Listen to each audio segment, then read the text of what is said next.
Bom dia, boa tarde, boa noite a todos aqueles que estão nos ouvindo nesse exato momento. Deus abençoe a todos. Estou aqui o sumido, né? Daniel. Eu não sei nem se vocês lembram ainda de mim ou da minha cara estranha e da minha voz. Ainda mais do Jonathan, que vocês não veem há muito tempo. Ele não está aqui de novo comigo, infelizmente. Bom, tivemos alguns problemas, né? Eu vou até tentar justificar que a nossa ausência, na verdade, é injustificável, né?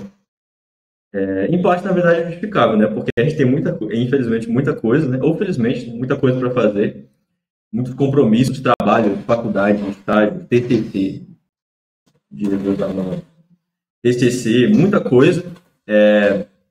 Mas, bom, o Senhor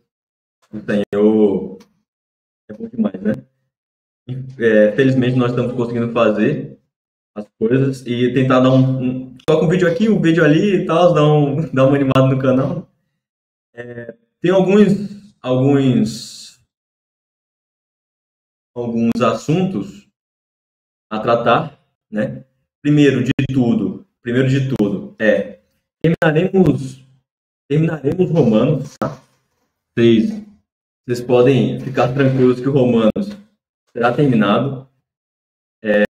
A gente está postergando aí o término de Romanos. Na verdade, a gente deve ter chegado a gente não chegou na metade ainda, né? Mas a gente vai terminar Romanos, tá? A análise de Romanos, se Deus quiser. A segunda coisa, que também é muito boa, é que todos os vídeos e áudios do canal estão no Spotify para vocês ouvirem tranquilamente, vocês baixarem lá, ouvirem quando vocês estão fazendo faxina, ou fazendo comida, ou indo dormir, né? Indo dormir. Ou voltando do trabalho também, né? Bom, né? Então, estão todos lá, tá bom?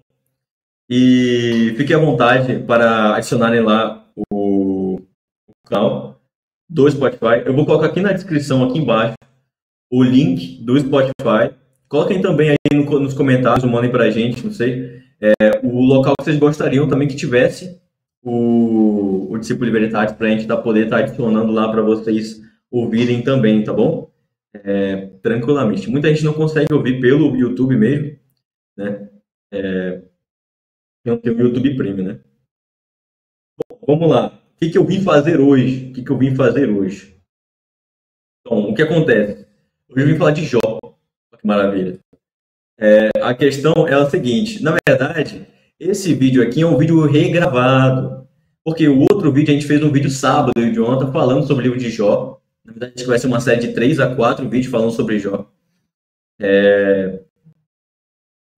Em primeira instância, na verdade, seria um vídeo só, né?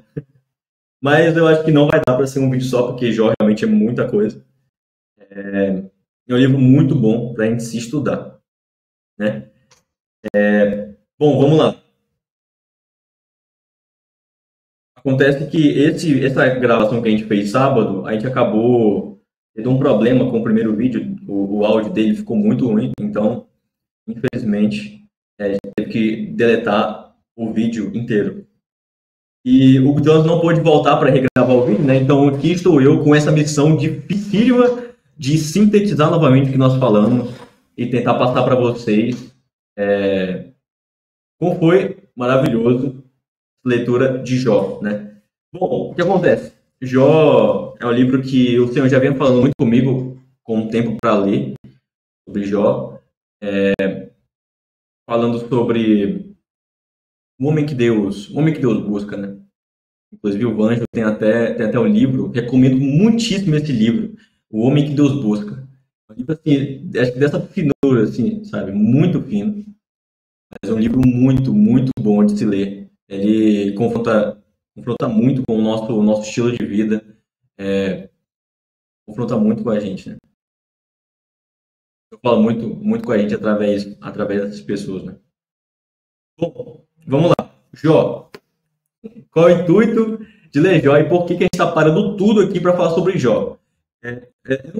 Era uma carga mais minha do que do Jonathan falar sobre isso. Na verdade, eu queria muito fazer um vídeo sobre Jó. A gente acabou conversando, estava nessas ligações assim, a gente estava conversando sobre o livro de Jó e algumas coisas que o Senhor estava falando ao meu coração através dessa meditação. Eu tinha parado tudo que eu estava fazendo, assim, eu estava lendo o Novo Testamento, né? E meio que o Senhor já vinha falando com o tempo para ler Jó, e eu parei tudo, eu falei, não, tem que ler Jó, né? Se eu tá mandando, eu vou ler Jó. Parei, fui ler, e acabei que a primeira vez, na verdade, que eu estou fazendo isso, já vinha de uns tempos tentando, né? Mas eu nunca conseguia, que é pegar e anotar certinho, conseguir, sei lá, anotar os pensamentos, as meditações, as coisas que o Senhor vinha falando no meu coração durante a leitura, né, de um determinado livro. Nunca tinha feito isso. Fiz a primeira vez agora com o livro de Jó. E está aqui todas as minhas anotações. Espero que eu vou usar elas como um norte para conversar com vocês sobre esse livro e sobre o que o Senhor tem falado ao meu coração, ao coração do Jonathan, ao coração, ao nosso coração, né? Sobre isso. E da síntese que é esse livro, né? Bom, vamos lá. Então, começar do começo, né? Jó. Então, vamos lá.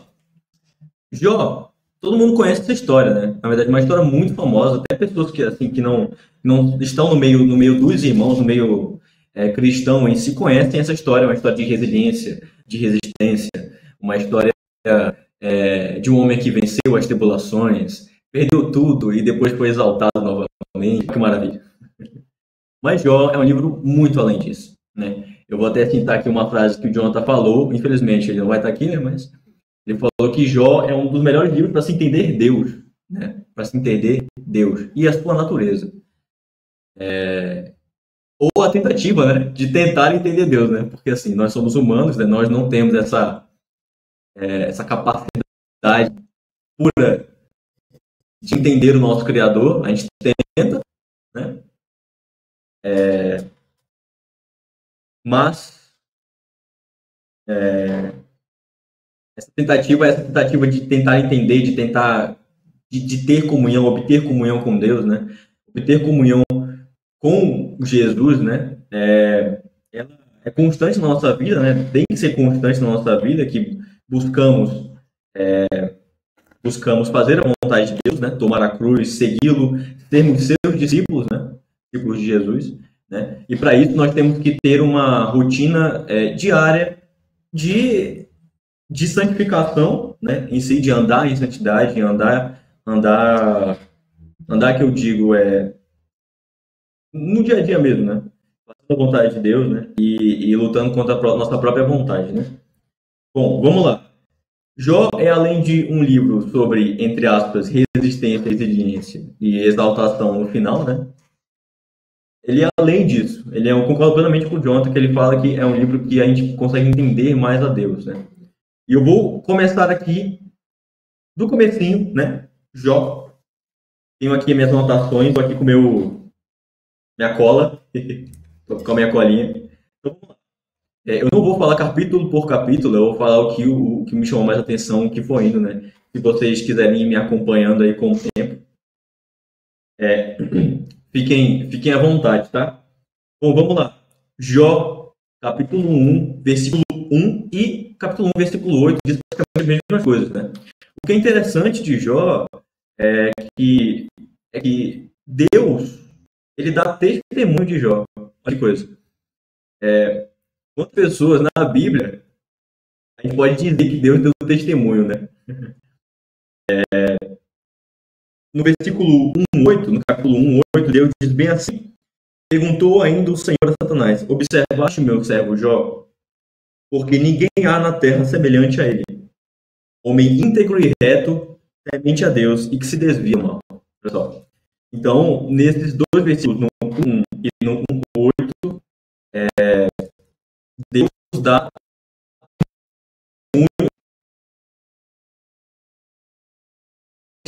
de Jó, né? Então, o que quer dizer? Quer dizer que Jó, para Deus, é um homem justo, né? Como não há na terra, um homem íntegro, um homem reto, né?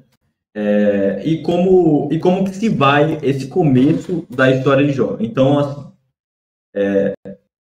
o que é interessante, a gente já estava conversando com o Jonathan, que é o seguinte: a gente, quando a gente vai ler Jó, parece até esse comecinho parece engraçado, parece que deu um cutucão, sabe? Tipo, ele dá aquela cutucada assim, aí ele cutuca Satanás e fala assim, tá vendo Jó? Tá vendo Jó? Então, Jó é um homem íntegro e reto, temente a Deus, que se desvia do mal, como não há na terra. E a resposta de Satanás é, qual é? Ah, ele só é assim porque tu deu tudo para ele, porque ele tem tudo, né? E Deus fala assim para Satanás, né?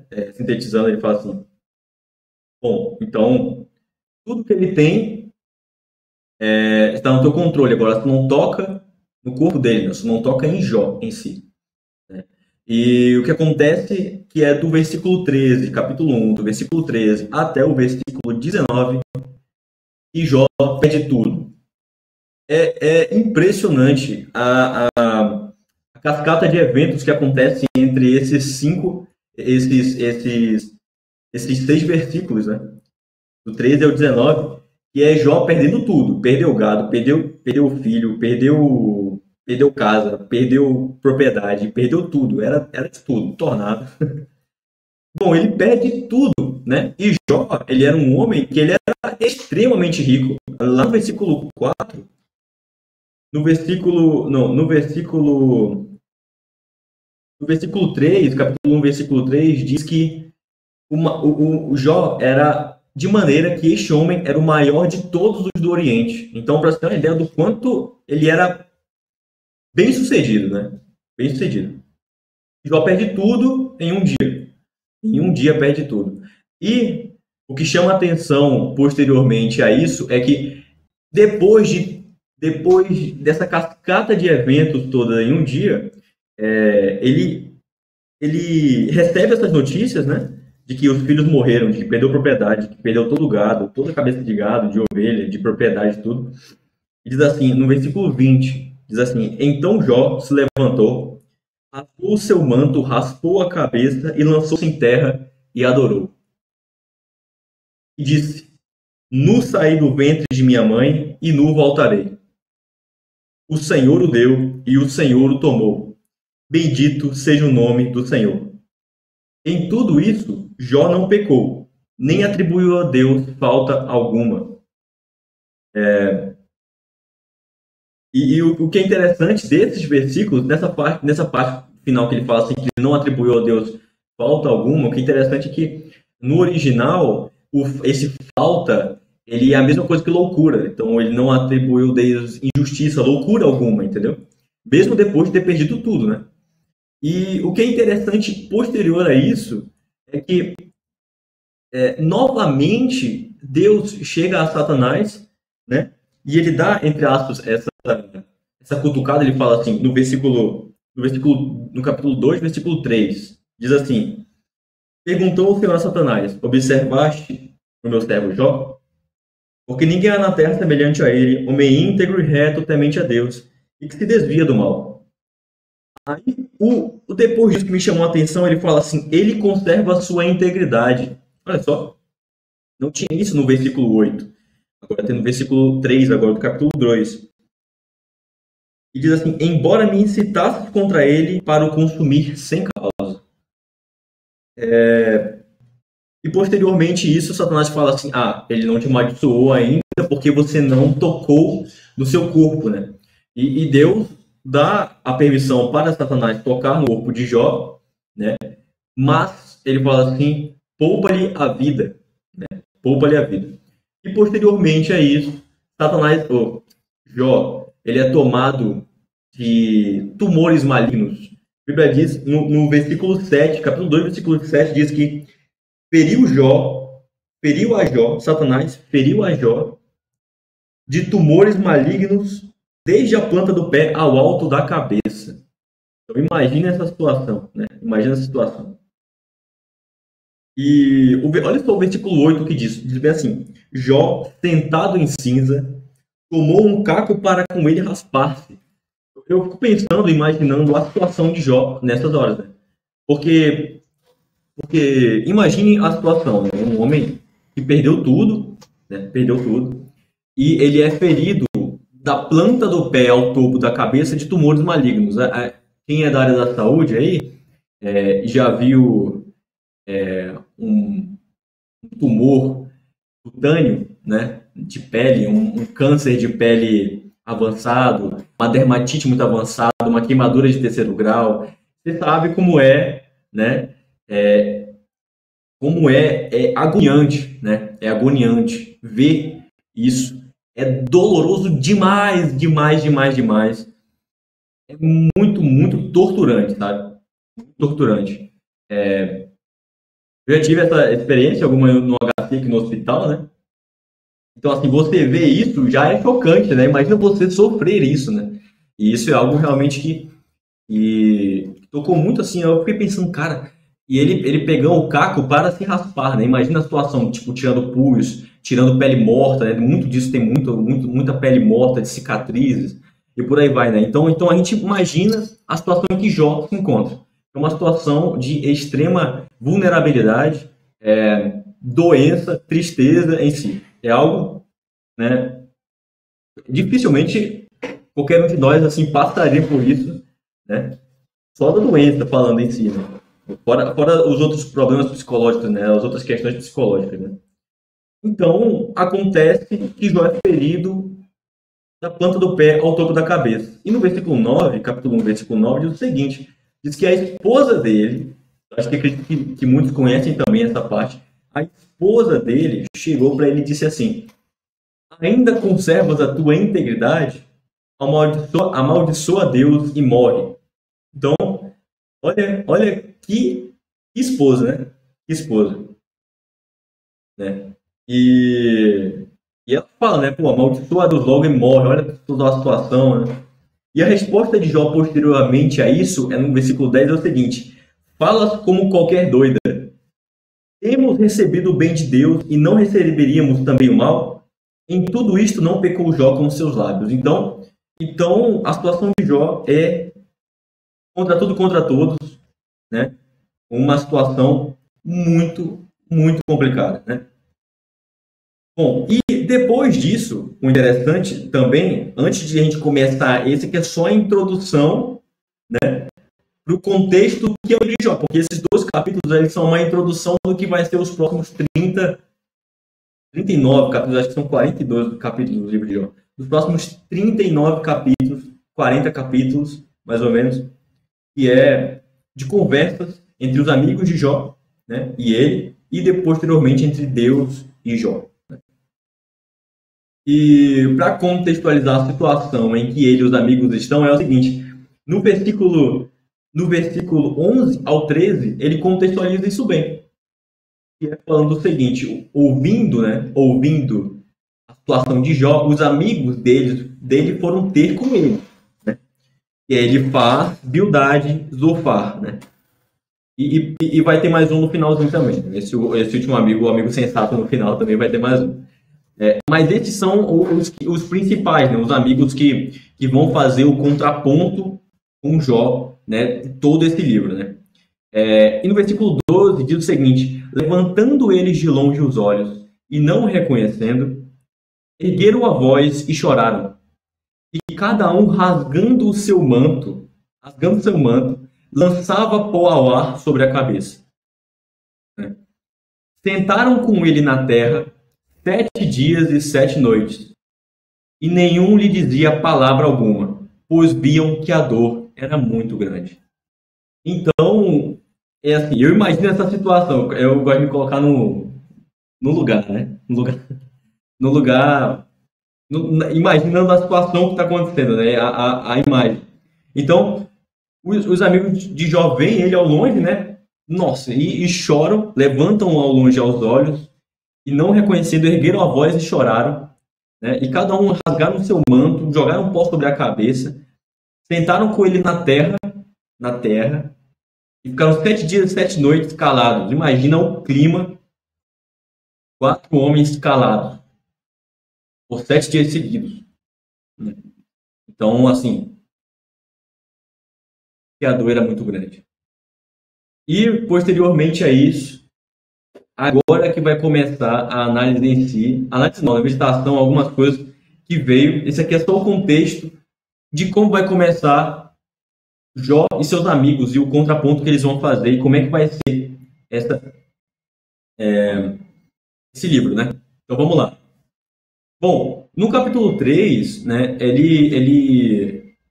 Jó começa a falar e ele começa, acho que ele quebra o silêncio, né, fazendo algo que, assim, dificilmente alguém imaginaria, né, que é, ele começa a amaldiçoar o seu próprio nascimento. Então, ele diz assim, no versículo 2 disse, pereça o dia em que nasci e a noite em que se disse, foi concebido um homem. Converta-se aquele dia em trevas e Deus lá de cima não tenha cuidado dele.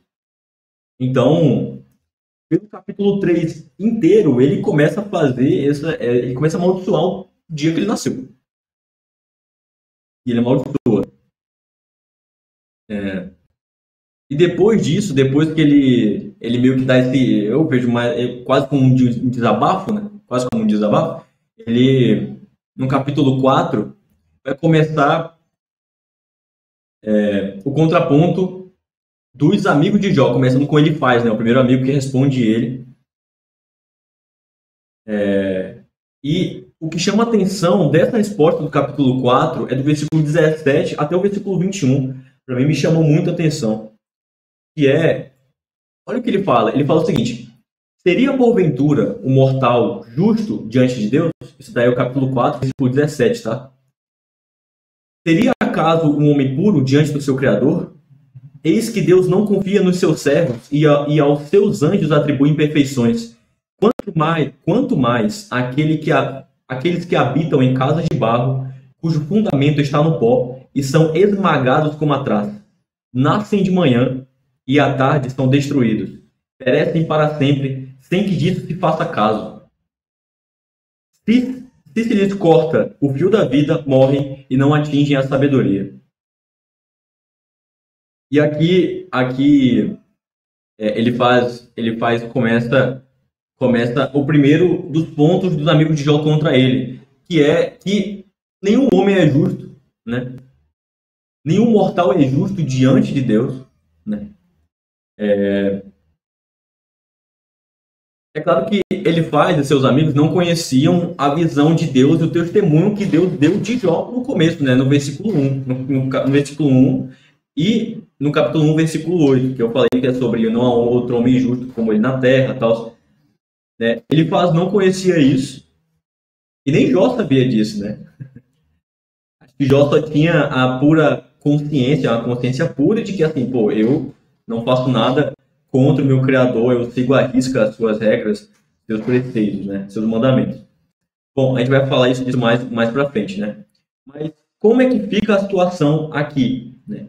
A situação é a seguinte, é que ele faz, e os amigos de Jó, a gente vai ver mais posteriormente, muitas vezes vão acusá-lo de fazer alguma coisa, porque o que está acontecendo com o Jó? Ele está sendo o quê? Ele perdeu tudo, né? Isso é algum tipo de castigo de Deus, e Deus não faria isso da cabeça, ele fez alguma besteira para com Deus, ele foi injusto de alguma forma, blasfemou de alguma forma, fez alguma besteira, e Deus está o quê? Deus está punindo o Jó que ele fez, né? Que ele fez. Né? E esse é um dos pontos que os amigos de Jó vão apresentar para ele, né? Que é o fato de que Jó é um homem pecador. Vamos deixar dessa forma, né? No capítulo 5, ainda mais, vou um pouco mais à frente, no capítulo 5, no versículo 17, diz uma coisa bem interessante. Bem-aventurado é o homem a quem Deus disciplina. Não desprezes, pois, a disciplina do Todo-Poderoso, porque ele faz a ferida e ele mesmo a ata. Ele fere e as suas mãos curam. Então ele está falando da disciplina de Deus para com o homem, né? Eu gostaria de abrir aqui um parênteses assim, um pouco grande para falar sobre essa questão, a disciplina de Deus na nossa vida, né, em si. Né? Hebreus 12:6, eu vou até abrir aqui também. Hebreus 12:6 tem uma das passagens mais famosas sobre a questão de disciplina, né? Falando sobre a disciplina de Deus, né, na nossa vida. Que Deus disciplina a quem ama, né? Deus disciplina aos seus filhos, né?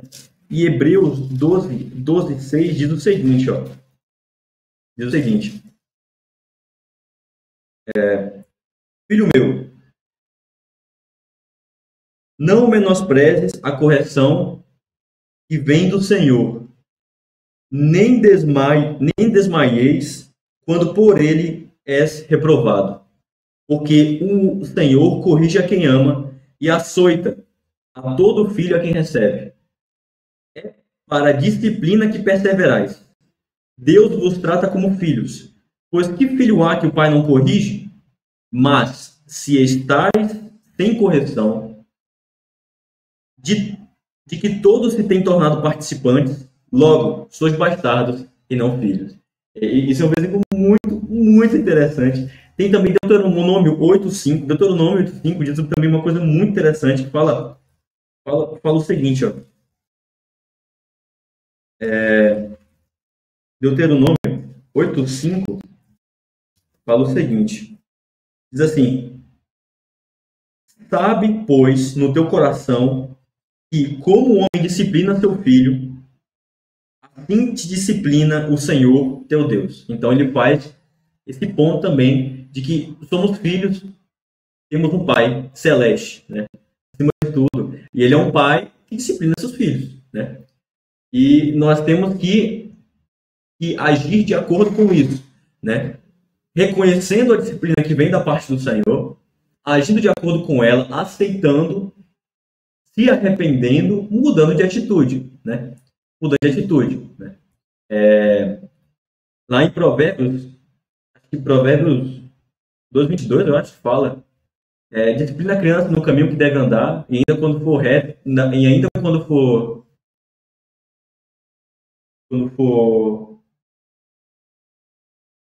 eu não lembro depois, não se desviará dele, né? Ferrando aqui. Mas é o seguinte, da mesma forma com que o pai disciplina um filho para criá-lo na disciplina e na admoestação do Senhor, Deus disciplina a nós, né? Que somos seus filhos também, não bastardos, né? Temos que dar graças a Deus porque somos disciplinados por ele, né? Antes Deus do que temos bastardos dele e filhos do mundo, né? Antes bastardos do mundo e filhos de Deus, né? Muito, muito, muito melhor, né? Tem também Provérbios 3:11 e Provérbios 15:32. Bom, já que a gente está aqui, né, eu vou abrir também. Provérbios 3:11,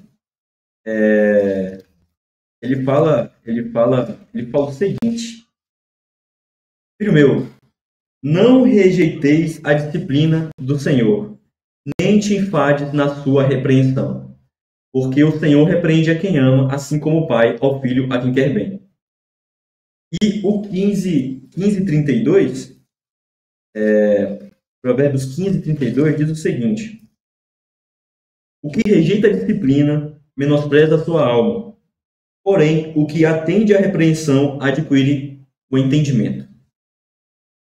E eu vou deixar aqui fechar esse parêntese com Provérbios 15:32 falando sobre a importância da disciplina de Deus, né? E voltar para Jó, né? Voltar para Jó.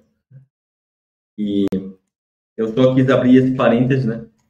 Tem uma outra coisa também que é importante de se falar, que é o seguinte: quando ele faz, que é o nome do amigo, né?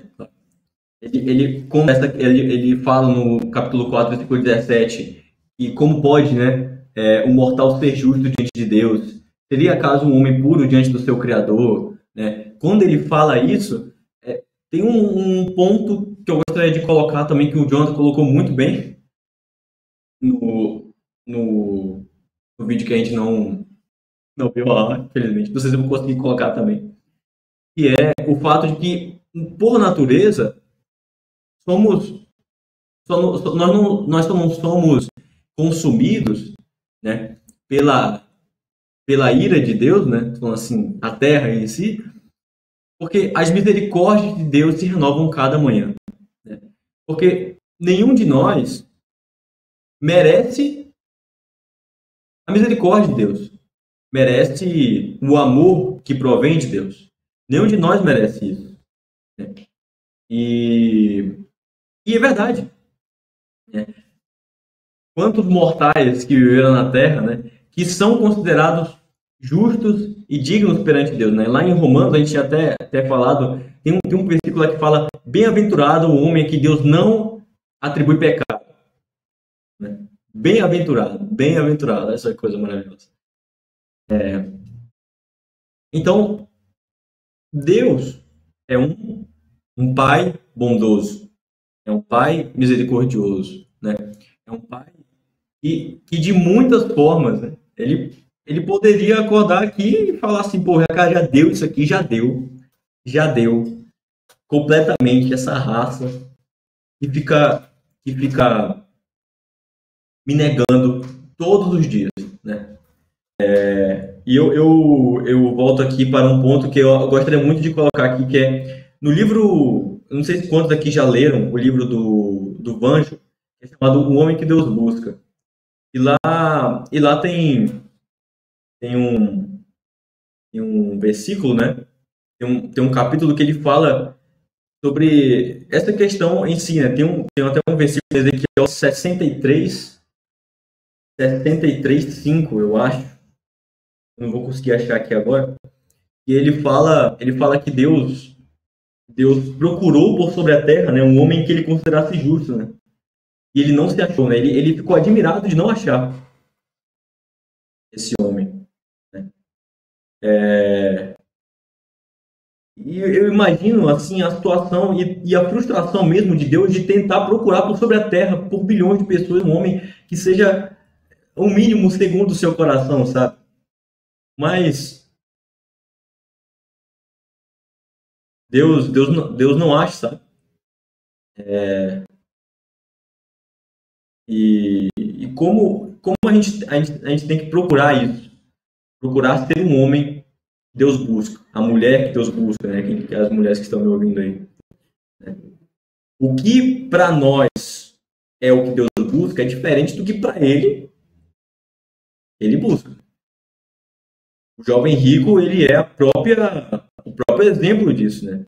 Ele era o suprassumo do que é correto na cultura judaica, né? Então ele fazia tudo o que a cultura judaica contava como perfeito, né? Então honrava os pais, dava seus entre aspas dízimo, né? Esmolas, né? Não adulterava, não matou, né? E essas coisas assim, sabe? Só que o que Jesus fala assim: então vai, vende tudo que tem e dá para os pobres, né? E Jesus foi cirúrgico nisso, né? Mateus 7, ou Marcos 7, perdão, Marcos 5.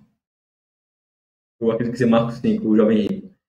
E Deus foi cirúrgico nisso, Deus foi cirúrgico nisso, porque ele tocou na ferida que doía do homem, né? Que é, que é as riquezas dele. As riquezas dele. E de onde eu estou querendo chegar aqui, na verdade, né? Acho que deve ter pulado um pouco de assunto. É que uma das coisas que esse livro de Jó ele vai demonstrar muito, eu vou conseguir trazer mais no finalzinho, né? Quando a gente for chegando mais para o final, que é a necessidade que Deus tem, a vontade que Deus tem, o desejo que Deus tem. Olha só, olha essa frase, é muito forte. Que Deus, o Todo-Poderoso, nosso Criador, tem conosco, que é de ter comunhão conosco. Deus quer ter comunhão conosco. Né? Nós somos. Que pai não quer ter comunhão com seu filho? Que pai não quer ter comunhão com seu filho? Só que Deus não pode ter comunhão, né? Ele não vai ter comunhão com o pecador, né? Com aquele que não é justo perante ele. Né? Porque a santidade de Deus não admite isso, né? Não admite essa comunhão com o pecado, né? A comunhão com o pecado. Uma das coisas que eu vinha refletindo muito também é o fato de que às vezes, né, às vezes a gente fala assim: nossa, eu oro. Eu tinha até umas coisas dessas há um mês atrás, 2 meses atrás. Eu falei assim até os companheiros, né, para os irmãos da igreja também, falei assim, pô, eu tenho tentado orar, eu oro, parece que tem um teto na minha cabeça, que a minha oração bate e volta, bate e volta. Parece que Deus não me ouve, né? Mas eu sei que Deus me ouve, porque Deus ouve tudo, né? A diferença é que ele vai responder ou não, né? Essa é a questão. Deus nos ouve, Deus nos ouve. A resposta de Deus pode não ser a resposta que esperamos. E esse teto que está sobre a nossa cabeça não é um teto colocado por Deus, é colocado por nós mesmos, pelo nosso ego, pela nossa vontade de ser respondido, pela nossa vontade de ser aceito, ou por orgulho, ou por qualquer coisa que coloque no nosso coração, que o nosso coração esteja cheio, que nos afaste de Deus, nos afaste da comunhão completa com Ele. Né? E isso é algo muito interessante. Lá em Lucas fala que onde está o teu tesouro, ali está também teu coração. Então, eu volto para aí, onde está o nosso tesouro? Né? A comunhão com Deus. Né? Isso é algo tão verdadeiro. Lá em Lucas também fala que Jesus fala que na ceia, né? Ele fala que ele não tornaria a beber vinho novamente até o dia em que ele voltasse e ele tomaria com todos nós, né? Com todos aqueles que são bem-vindos, né? Ao reino de Deus, né? Então, olha só que coisa, essa questão de querer ter comunhão, né? Querer estar junto, querer estar perto. Deus está, se fosse por Deus, né?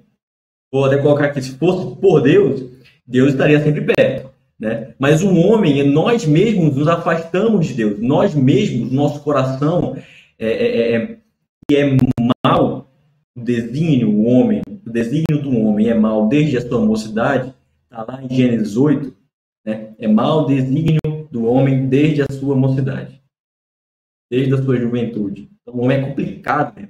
O homem é complicado. Você deve ter visto isso nos vídeos de Romano, a gente falando que o homem é difícil. Pense num bicho difícil. Eu sou difícil. O Daniel foi um cara difícil. Meu Deus do céu. Como é que pode? Pensando, pô, Senhor, como é que você quer ter comunhão comigo? Eu não mereço nem a pulga, nem um ínfimo interesse de Deus. Nunca mereci. Né? Mas outra coisa também que a gente coloca aí é o amor de Deus. E não vê. Não é ingênuo, né? Se a gente parar para pensar, parece. Tem uma frase inclusive no livro do Anjo, né, que é o Homem que Deus Busca, eu vou trazer nos próximos capítulos aí. Ele fala sobre isso, né? Até parece essa tentativa de Deus buscar alguém segundo o seu coração, parece até uma ingenuidade, porque ele nunca age. Né? Parece ingenuidade. Né? É ingenuidade? Não. Nunca foi. Com um homem que o despreza. Com um homem que o despreza. Que o nega constantemente. Constantemente. Com da raça humana, tá? Com da raça humana. Essa vontade, né? Isso não é ingenuidade, isso é amor. É um amor que não se ufana, é um amor que não se ensoberbece, que não se conduz inconvenientemente, que não se exaspera, não se ressente do mal, se regozija com a verdade. É um amor que tudo sofre, tudo crê, tudo espera, tudo suporta. Um amor que jamais acaba. A 1 Coríntios 13 diz que, havendo profecias desaparecerão, havendo línguas cessarão e havendo ciência passará. Diz também que esse é o verdadeiro amor. É o amor de Deus. O amor de Deus. E só terminando aqui o vídeo, esse vai ser o vídeo mais curto de todo o canal. Vamos refletir um pouco nisso, nessa questão. Deus quer ter comunhão conosco. Nós fazemos por onde isso? Nós nos colocamos em posição de ter comunhão com Deus? Nós nos colocamos nessa posição? Nós fazemos por onde isso, né? E eu quero deixar aqui essa pergunta para todos, né? Para todos. Que Deus abençoe a semana de vocês. Guarde sempre, proteja de todo mal. Tá bom? Foi um prazer estar aqui com vocês hoje. Vamos terminar Romanos, tá? Não esqueci disso, não esquecemos disso. Lembrando que o Spotify vai estar aqui na descrição para todos vocês, tá bom? Poderem acessar o link, tá bom? Que Deus abençoe a todos e proteja, tá bom? Até mais e até o próximo vídeo da continuação desse livro maravilhoso, tá bom? Até mais, pessoal. Uma ótima noite, uma ótima tarde, uma ótima manhã para todos.